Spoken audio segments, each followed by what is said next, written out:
tal? Muy buenas tardes, bienvenidos a la sesión vespertina de la Aquelarre Matemático. En esta sesión viene a platicarnos Mónica de Nova Vázquez sobre superficies cúbicas y bonitas en el espacio proyectivo real. Adelante. Ok, bueno, entonces les voy a contar sobre esto que tiene que ver con geometría algebraica. Entonces lo que estoy partiendo es como que nadie aquí sabemos bien a bien qué es la geometría algebraica, y a grandes rasgos la geometría algebraica es el estudio de los ceros de polinomios, ¿no? Y a esos justamente los lugares geométricos que son ceros de polinomios, pues los conocemos como conjuntos algebraicos. Y todos aquí, yo creo que desde la secundaria conocemos ejemplos de conjuntos algebraicos. Por ejemplo, no sé, ¿a qué les suena cuando tienen una ecuación lineal, eso que se pinta en el plano? Es una recta, ¿no? Y eso justamente es un ejemplo así de un conjunto algebraico. Y si ya tomaron todos aquí, yo creo que geometría analítica 1 y 2, pues entonces ya tenemos muchos más ejemplos, como las cónicas, ¿no? En R2 y las superficies cuádricas en R3. Ok, bueno, pero aquí yo quiero jugar con el espacio proyectivo real, ¿no? Entonces voy a definir lo que es el espacio proyectivo real asociado a cualquier Rn. Entonces, como un cociente, es decir, tengo Rn, le quito el 0 y hago la clase de equivalencia siguiente, que son dos puntos van a ser equivalentes si solo si uno es múltiplo del otro. ¿Qué quiere decir eso geométricamente? Es decir, si viven en la misma recta. Entonces, como que estoy identificando todas las rectas que pasan por el origen. Entonces, ok, vamos a imaginar entonces cómo se ve el plano proyectivo real, el RP2. Y se puede ver homomorfo al espacio obtenido al identificar los puntos antípoda de una esfera. ¿Se lo imaginan? ¿No? Bueno, más o menos parecido. Yo creo que eso estaba en sus cabezas. Ok, bueno. En general, bueno, y como voy a jugar con RP3 también, entonces les voy a hacer una observación importante, que es que puedo ver a RP3 como composición de dos cosas, un R3 y un RP2. ¿Cómo? Pues si fijamos, por ejemplo, L entre el 0, 1, 2 o 3, el que quieran, puedo definir primero un conjunto en donde el XL es distinto de 0, y entonces como estoy jugando, acuérdense que le quité el origen, entonces ya los demás pueden ser lo que quieran, inclusive 0. Entonces, como estoy jugando con tres coordenadas que pueden ser lo que sea, justo ese UL lo puedo identificar con R3, y el otro conjunto, cuando XL es igual a 0, pues entonces los otros tres ya no pueden ser 0 al mismo tiempo. Entonces eso lo que se identifica es con el RP2. Entonces justo voy a jugar con RP3 como la unión de R3 y un RP2. Ok, bueno, entonces voy a definir lo que son las curvas algebraicas en RP2. Entonces, son las que son descritas como los ceros de un polinomio, pero en este caso le voy a pedir que el polinomio sea homogéneo, para que tenga razón con esto de que identificamos todas las rectas, ¿no? Si no, no podría haber ahí como algo raro. Entonces le pedimos que sea homogéneo. ¿Qué quiere decir homogéneo? Que todos los términos sean del mismo grado. Por ejemplo, un polinomio homogéneo de grado 2 podría ser x cuadrada más xy. Cada término tiene grado 2. Y le voy a llamar que es bonita o no singular si sus derivadas parciales no se anulan simultáneamente en ninguno de sus puntos. Es decir, no tengo cosas que parezcan un x o parezcan picos, ¿no? No tengo nada de eso en estas curvas. Y un ejemplo que lo pinté justamente en una carta porque es difícil pintarlo en el plano proyectivo, ya vieron que es como raro. Pues tengo esta curva algebraica en la carta z igual a 1, su polinomio es x cuadrada menos y cuadrada menos z cuadrado. Y entonces, si se fijan, pues en la carta z igual a 1, o sea, cuando z es igual a 1, eso claramente es una hipérbola. Pero ¿qué pasa si se fijan en la carta x igual a 1? Entonces, la ecuación que ustedes van a tener es 1 menos y cuadrada menos z cuadrada igual a 0. ¿Qué es eso? ¡Ay! 1 igual a y cuadrada más z cuadrada. ¿Qué es eso? Es una circunferencia unitaria, ¿no? Entonces, justamente esto pareciera como si yo veo en una ventana, veo una hipérbola. Pero si me cambio de ventana, veo una circunferencia. Eso está muy padre. Eso es como la motivación como un poquito de este trabajo, que es justo clasificar las curvas algebraicas, cómo son, ¿no? O sea, ¿a qué se parece? Y lo padre de aquí, bueno, por ejemplo, en las cónicas, en R2, cuando nosotros tenemos un polinomio de grado 2, pues sabemos que eso es una cónica. Incluso si tiene término mixto, ¿no? Toda la talacha que les hicieron hacer en geometría analítica 2, ¿no? Incluso si tiene término mixto, yo puedo decir eso es una cónica y puedo decir qué figura es, si es una circunferencia, si es una parábola, si es una hipérbola, incluso si son dos rectas que se cortan en un punto o rectas paralelas o una recta doble, ¿no? Lo mismo pasa con las superficies cuádricas, también tengo ya una clasificación. Si yo tengo un polinomio de grado 2 en 3 variables, yo sé que eso en R3 me pinta una superficie cuádrica, ya sean hiperboloides, paraboloides, bla, bla, bla, ¿no? Ok, bueno, pues entonces aquí la pregunta es ¿cómo son las curvas algebraicas en RP2? Y para estudiar esto, Alfred Arnack en 1876 demostró que si C es una curva algebraica de estas bonitas, de grado M, el número de componentes conexas que tiene, a lo más puede ser m-1 por m-2 sobre 2 más 1, ¿no? ¿Qué pasa entonces? Las curvas algebraicas de grado 1 y de grado 2 son conexas, solo tienen una componente conexa. Entonces, las de grado 1 son pseudorectas. ¿Qué quiere decir pseudorectas? Es que justo en el plano proyectivo parece que las rectas se juntan y entonces eso podríamos pensar que en realidad es como un óvalo. Pero sí hay diferencia entre una pseudorecta y un óvalo. Si tú quitas pues, la componente esta que tengas y te queda un R2, entonces será una pseudorecta. Si tú lo quitas y te queda algo no conexo, entonces será un óvalo, ¿vale? Ok, entonces las de grado 1 son topológicamente equivalentes a una pseudorecta, cualquiera que sea el polinomio, y las de grado 2 son a una circunferencia, como lo habíamos visto con la hipérbola que veíamos en una ventana, pero que si cambiábamos de ventana era una circunferencia. Entonces todas en el plano proyectivo, es decir, si proyectivizamos todas las cónicas, todas son topológicamente equivalentes a óvalos, ¿no? Las cónicas bonitas, no las degeneradas. Ok. Las de grado 3 entonces a lo más tienen dos componentes conexas por la cota de Arnack y las de grado 4 pueden tener hasta 4 componentes conexas. Si yo voy subiendo M, pues justamente la cota de Arnack se me va yendo, ¿no? Y se va yendo demasiado grande también. Entonces, como que la pregunta es, bueno, si es realizable esa cota, porque, ok, Arnack demostró que no puedo pasar de ahí, pero sí será realizable. Y Arnack lo que hizo fue una construcción para decir sí son realizables. Ahorita la vemos, ahorita la checamos. Pero entonces vamos a ver cómo son las de grado 3. Quiero ver cómo son y entonces para eso necesito una observación y un teoremazo. Entonces la primera observación es que una curva algebraica bonita a lo más tiene una pseudo recta. Solo una, no más. O sea, si es que tiene, ¿no? Porque puede que no tenga. Pero además si es grado de par, no tiene. O sea, si es de grado 2, de grado 4, no tiene ninguna pseudo recta. Y el teorema es el teorema de Bezout, que me dice, si tú tienes dos curvas algebraicas, como sean, aquí no le pido que sean bonitas ni siquiera, pero que sean de grados m y n, y que no compartan componentes comunes, entonces pueden intersectar a lo más en m por n puntos. Acuérdense de ese teoremazo porque se nos va a servir mucho. Ok, entonces, las de grado 3, a lo más puede tener una pseudo recta, ¿no? Y además ya habíamos visto por la cota de Arnack que tiene una o dos componentes conexas. Además, bueno, entonces, solo tengo dos casos. O es una pseudo recta o va a ser una pseudo recta y un óvalo. ¿Por qué? Bueno, aquí tengo la de una pseudo recta y la otra es un esquema de cómo debería de ser, ¿no? Pero alguien más me puede pelear. A ver, ¿y por qué no son dos óvalos, cierto? Bueno, a ver, ¿qué pasaría si son dos óvalos? Entonces tengo estos dos esquemas, o que sean dos óvalos anidados, o que no estén anidados. Ok, pero entonces, por el teorema de Bezout, si yo trazo una recta, como las pseudorectas tienen grado 1, y esta se supone que tiene grado 3, solamente se pueden intersectar en 3 puntos, ¿cierto?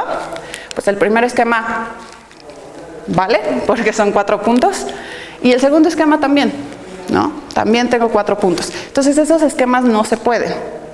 Por lo tanto, si tengo curvas algebraicas de grado 3 bonitas, o es una pseudorecta, que ya les di justamente una que sí es realizable, o bien es un óvalo y una pseudorecta. Pues vamos a construir la que es un óvalo y una pseudorecta. Entonces para eso les cuento el lema que demostró Arnack también, y justo para su construcción de que su cota sí era buena, sí era realizable, él lo que dijo, bueno, a ver, tú empiezas con dos curvas algebraicas descritas por los polinomios f y g, y te agarras un punto en la primera curva, es decir, f de q es igual a 0, y entonces en el primer caso, si q no es un punto singular de C1, entonces va a existir un disco D. Aquí justamente Harnack agarró esta nueva curva, que es una perturbación de G más el polinomio f, y dijo, bueno, tengo el caso en que Q no esté en la curva 2, ¿no? Es decir, que se vea, hagan de cuenta que la punteada es la curva C1, Q vive en esa curva, pero no vive en G, ¿no? Ahí no pasa. ¿Qué pasa con con la nueva H, que es la perturbación de G sumada con F? Pues justamente esa curva pasa como por arribita, digamos, o sea, muy cercana, pero no toca Q. Luego, el otro caso es si Q sí vive en la curva C2. Bueno, ¿qué pasa ahí? Pues entonces la curva H justamente como que la atraviesa. Ok. Y luego, finalmente, el segundo caso es, ¿qué pasa si el punto Q sí es singular en la primera curva? Ah, pues, pero de multiplicidad 2. ¿Eso qué quiere decir? Que se ve como un tachecito. O sea, no se ve como un piquito, sino se ve en serio como un tachecito. Entonces ahí lo que pasa es que como que la curva f más epsilon g como que se abre como si fuera una hipérbola en ese disco D. Ok, bueno, pues entonces ahora sí vamos a construir la de grado 3. Vamos a partir de estos dos polinomios homogéneos de grado 3 y les voy a decir qué pintan. A ver, el primer polinomio, el f, lo que pinta es la circunferencia y la recta horizontal. Y el segundo polinomio lo que pinta son las tres rectas, ¿verdad? Entonces, la primera curva, que sería la que provoca f, tiene dos puntos singulares, este y este, ¿no? Que es donde sí se ven como tachecito, como lo que quiere Harnack. Los otros puntos, estos puntos de intersección entre las rectas verticales y la horizontal, no son puntos singulares de la primera curva, pero sí están en la segunda curva, que es ahí donde Harnack nos decía va a cruzar. Entonces acuérdense, aquí en estos puntos van a pintar como hiperbolitas y en los otros cruza. Entonces justamente pues me queda este dibujito, el azul, ¿no? Entonces pasa por arriba, cruza y luego pinta un óvalo aquí adentro, ¿no? Y las hiperbolitas ahí se ven. Entonces justamente esto es una pseudo recta, que acuérdense que como estamos en el plano proyectivo, este punto se identifica con lo que quede para acá. Y entonces tengo una pseudo recta y un ovalito. Tal como lo habíamos dicho, y ahí está el polinomio incluso, ¿no? Entonces sí es realizable. ¿Qué pasa con las de grado 4? Ah, pues ahí tienen una que es de 4 componentes conexas y estoy partiendo de la curva que sacamos hace rato, de la curva que era pseudo recta y óvalo, le estoy poniendo una recta horizontal para que sea de grado 4, porque acuérdense que necesito que ahora la curva sea de grado 4 porque quiero generar una de grado 4. Y la otra curva, la C2 en este caso, serían mis 4 rectas verticales. Entonces, otra vez, por la construcción de Harnack, lo que me queda justamente es en estos puntos hiperbolitas y en estos puntos cruza, ¿no? Entonces, aquí tengo una componente conexa, 2 componentes conexas, 3, y el siguiente óvalo es este, pegado con este. Acuérdense que en el infinito esto se pega. Ok, entonces, esa es una de grado 4, pero acuérdense que Harnack me dice, sí, a lo más tienes 4 componentes conexas, pero podemos tener 1, 2, 3 componentes conexas, ¿no? Entonces, ¿cómo serían las otras? Ok, pues lo que se demostró fue que existen 5 tipos topológicos de curvas no vacías, o sea, la que es vacía es una de ellas, serían 6 con el vacío, y que son no singulares, o sea, bonitas, de grado 4 en RP2. Y entonces tienen suerte porque ya saqué las de grado 4, ¿no? Entonces, esta es muy sencilla, la de 2 circunferencias no anidadas también es sencilla, incluso anidadas es sencilla sacarla. Y para estas que son de 4 y de 3, lo que hice fue construcción de Harnack, o sea, lo que hay aquí en el fondo son 2 elipses, entonces perturbamos esas y entonces queda esta de 4, lo mismo acá, aquí hay 2 elipses, una de este lado y una un poquito más para acá para que queden las 3 componentes, ¿no? Y tengo sus polinomios y todo, entonces ya hasta demostré que sí son realizables, ¿no? Pero bueno, ¿por qué no se pueden otras configuraciones? Porque aquí si se fijan tenemos una componente, una circunferencia con dos componentes, o pueden ser de esta forma o pueden ser de esta forma, ¿no? Anidadas. Y de 3 componentes, lo único que le pido es que no se vean colineales, digamos, y la de 4 pues igual, ¿no? Que no tengan 3 colineales. ¿Por qué no se pueden otras configuraciones? Porque otra vez contradicen el teorema de Bezout. Por ejemplo, si tengo 4 colineales, para una recta, deberían de intersectarse a lo más en 4 puntos, y aquí tengo más de 4 puntos de intersección, ¿no? Y las otras configuraciones, pues ahí están todas, que también contradicen Bezout en cada una de ellas. Entonces lo único que tengo pues son las que ya habíamos visto, ¿no? Bueno, topológicamente equivalentes a esas. Ok, bueno, entonces ahora sí, saltamos a las superficies algebraicas en RP3, y entonces es lo mismo, ¿no? Están definidas por un polinomio homogéneo de grado m, ahora sí en 4 variables, porque estoy en RP3. Y lo mismo, son bonitas o no singulares si sus derivadas parciales no se anulan simultáneamente en ninguno de sus puntos.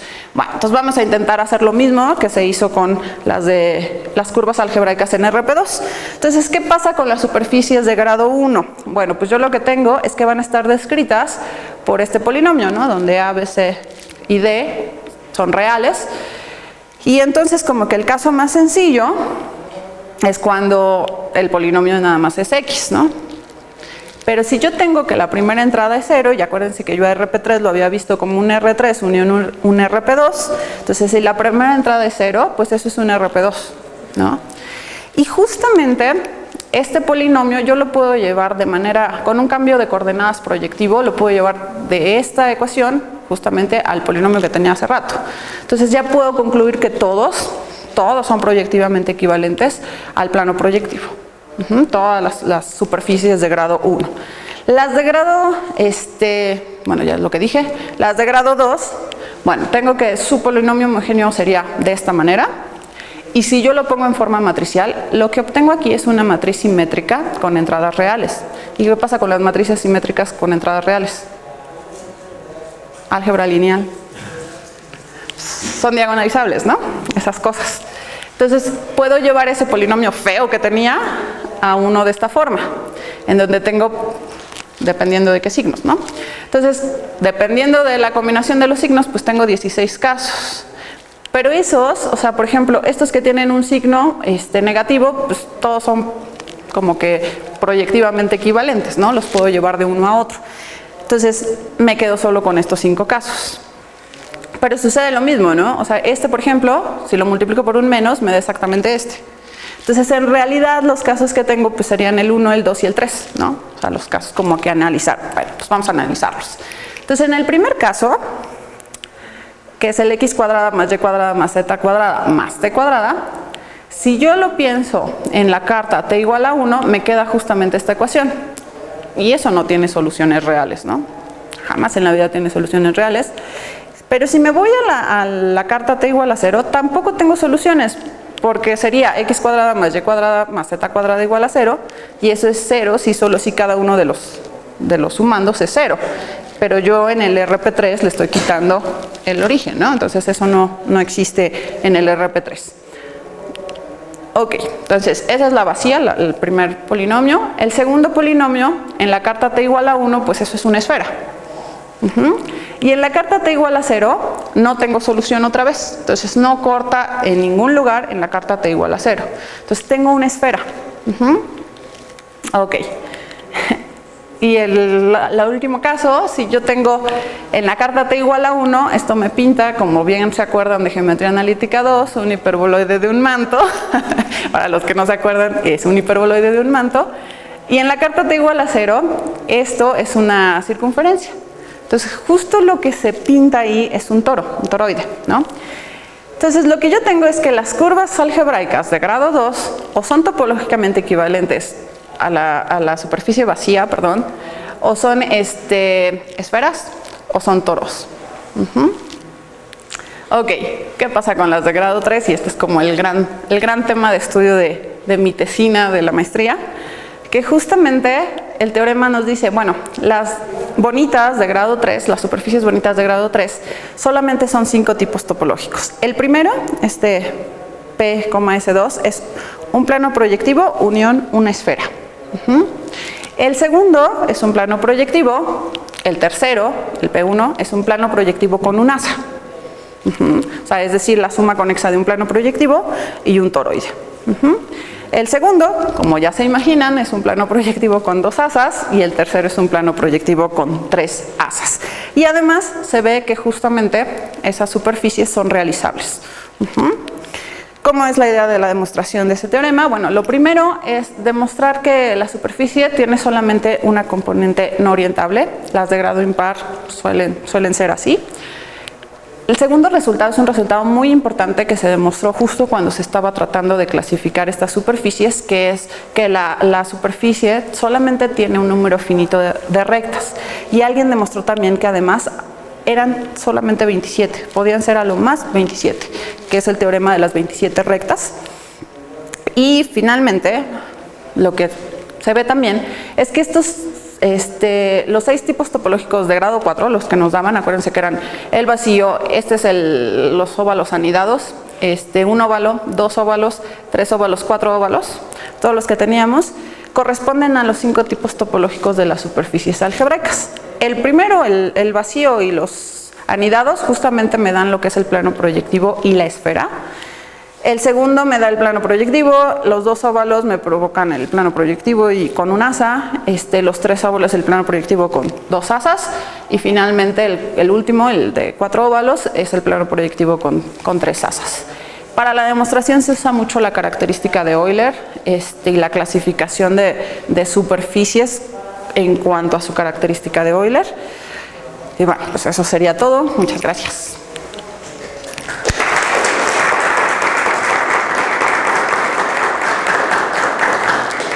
Agradecemos mucho a nuestra compañera Mónica por la plática. ¿Alguna pregunta, duda, comentarios que quisieran hacer? ¿Qué pasa en el caso complejo? En el caso complejo, yo creo que ahí, no he estudiado mucho el caso complejo, pero yo me imagino que es mucho más, son más pequeños los casos, yo me imagino, porque en el real es cuando justo no puedes usar Null-Lansatz. Entonces justamente cuando ya tienes campo algebraicamente cerrado, ya puedes usar estos, entonces yo me imagino que ya matas más rápido todo. ¿Alguna otra pregunta? Bueno, pues agradecemos otra vez a nuestra compañera Mónica. Gracias. Un pequeño detalle, un kit, taza, libreta y separador de libro. Ok, gracias. Muchas gracias. Tenemos una pequeña dinámica que se va a rifar en esta ocasión una libreta donde ella hace una pregunta, alguien del público levanta la mano que le responda a él. ¿Yo hago una pregunta? Sobre una definición, algo sencillo. Ok, a ver. Pues díganme una configuración no realizable para una de grado 5. No, es que ya se va demasiado las componentes conexas. Uy, no venía preparada.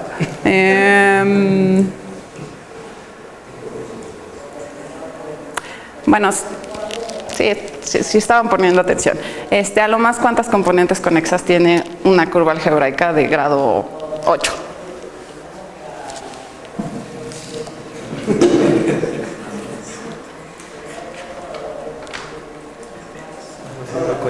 No saben contar. 8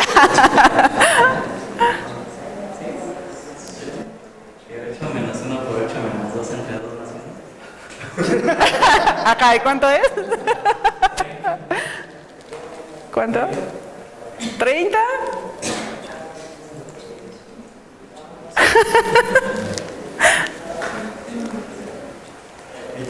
Ajá.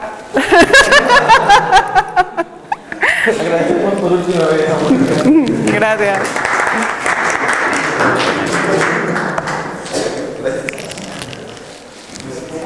Y los invitamos a que sigan asistiendo a las pláticas. Nos queda una sesión en esta sala.